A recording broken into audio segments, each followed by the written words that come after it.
Hi, welcome back to Money Matters. I'm Emily Johnson, and as I mentioned, we're going to be discussing the top moves for you to make as we go into the fourth quarter of 2018.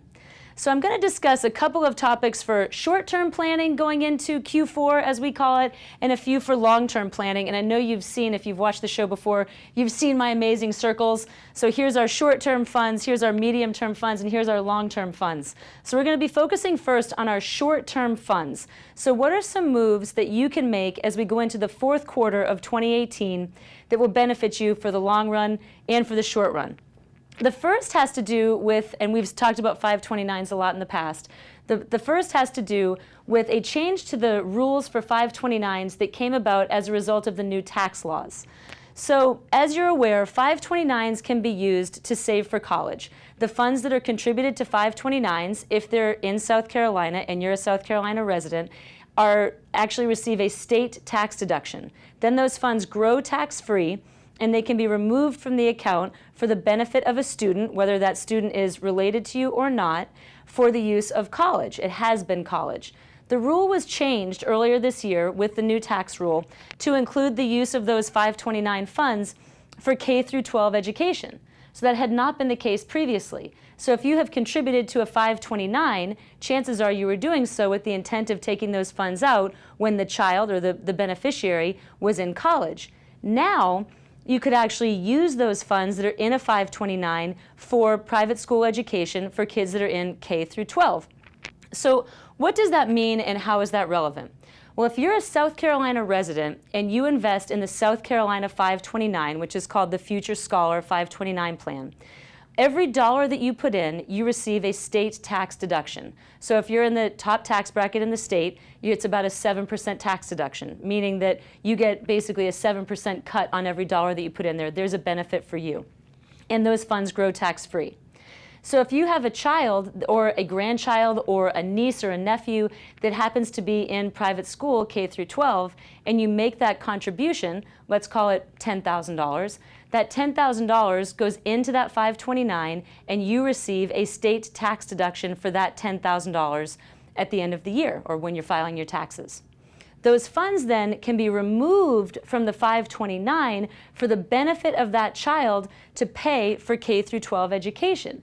So, for example, if you have a child that attends Hilton Head Prep, Christian, you name it, JP2, and those funds, you pay a private school tuition, you can remove funds in the amount of that tuition from the 529 and still get the state tax deduction.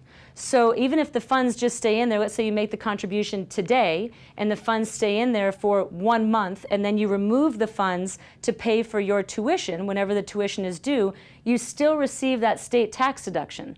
Now you might be thinking that's not that big a deal, but if you consider that you're paying, say, $10,000 or $5,000 for private school education and you run those funds through a 529, and you receive the state tax deduction for them, you're ultimately receiving a reduction in cost for private school education of that 7%, if that makes sense, because you're no longer paying that state tax deduction on those funds that roll through the 529. So does that mean that you should not make that contribution for college as well? Of course, the answer to that is no. My recommendation would be if you have a constant stream that you're investing for college for that beneficiary, whether it's your child, your grandchild, niece, nephew, neighbor, it doesn't matter. If you're making that contribution, keep that contribution up for the purposes of use in college because that's still the long term and has been the primary use of 529s. But if you do have a child, grandchild, etc., that is in private school, it's worth looking at the possibility of making a contribution to the 529 in the amount of the tuition, investing the funds, and then removing the funds. A few things to think about. Number one, this is on the honor system. So when you remove funds from the 529, you could get audited, and I am not a CPA and I do not give tax advice, but you want to make sure that the funds that you remove are used for the benefit of that beneficiary and private school in the event that you are audited. But it is on the honor system. So my recommendation would be to keep whatever files you have, whatever reports you have, showing the tuition that was paid for that child in the event that you actually needed it. That's one thing to think about. The other is, when you put the funds in, if you're going to be using them in some rapid fashion, you would probably want to invest them in some sort of a cash or stable value option so that you don't have to worry about any market fluctuations between the time that you put the funds in and the time that you take them out. This is, of course, different from if you're investing the funds for the long term for college, where you're actually looking to have that long-term growth and benefit from the compounding and the power of compounding and long-term growth. So it's just a really interesting use of 529s that came about as a result of this new tax law. If you're making those payments to the private school anyway, it might be beneficial to go ahead and run them through a 529. Open a 529. You can do it online at futurescholar.com. If you have questions about this, ask me, ask your financial advisor. You can call Future Scholar. There's more information there as well. And it's really a pretty fantastic site. So that is our tip number one for 529s for starting out Q4. The next one, and I probably sound like a bit of a broken record on this one, but I say it at the beginning of the year, I say it in the middle of the year, and I say this going into Q4. If you have access to a 401k, now is a great time to make sure that you're maximizing that benefit.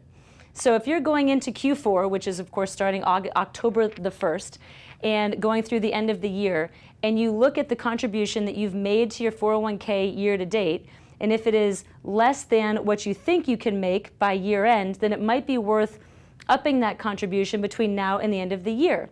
The maximum that any individual can contribute out of their own income, their W-2, is $18,500, or if you're over 50 and that includes the catch-up, that'd be $24,000. So if you are 35 years old and you're going into this third quarter or fourth quarter of the year and you see that you've contributed $5,000 to your 401k, but you know that you have some money sitting on the sidelines, you know that you have enough to cover your bills, it might be worth increasing that percentage that you're contributing to your 401k between now and the end of the year so that you can receive maximum tax benefit. If you decide to do it the last week in the year, you're pretty limited. But now when you have 3 months, you could increase that contribution and really not have it hit your bottom line too much. So the other thing to consider is, have you actually invested enough to receive your employer match? If you're only investing, say, 1 or 2% of your salary, chances are the employer match is closer to 4%. So you'd want to take a look at that and see if you can increase your contribution. And I always say, try to increase it to an amount that hurts just a little bit. And the reason for that is because that means you know you're making an effort when it comes to actually saving for the future, and you respect that, and you respect the fact that you have those funds there and you pay more attention to them. If it doesn't hurt just a little bit, chances are you're not contributing enough, and there might be some other fluff money going somewhere that you would feel better in the long term and feel more empowered if you were making those contributions. So making sure that you maximize your 401k if you're an employee going into the year end, this is a great time to look at that. You might also look at whether or not you have a Roth or a traditional 401k and how you want to mix that up. We won't get into that too much right now. And lastly, for business owners going into Q4, if you're a business owner and you have, say, a solo 401k or a simple IRA or a simple 401k or a defined benefit plan, now is the time to really look at what your books look like this year. If you've made a lot of money this year and you're feeling flush, now is the time to look to see, do I maximize my plan for the year? Do I need to set up a different kind of plan by year end? Because these plans do take a little bit of time and calculation, especially if you want to do them correctly the first time and not have to backtrack on anything. So now is the time to take a look at that and get some estimates for what can I contribute, how can I best maximize my savings and my tax situation going into the last quarter of 2018 for the full year. It's really best to do it starting now. Starting December, things can get a little bit tight. So take a look at that now. Those are my 2 suggestions going into Q4 for our short-term funds. Please stick with us. We'll be right back with the second half of the show to discuss 2 more long-term investment options that will be great for Q4.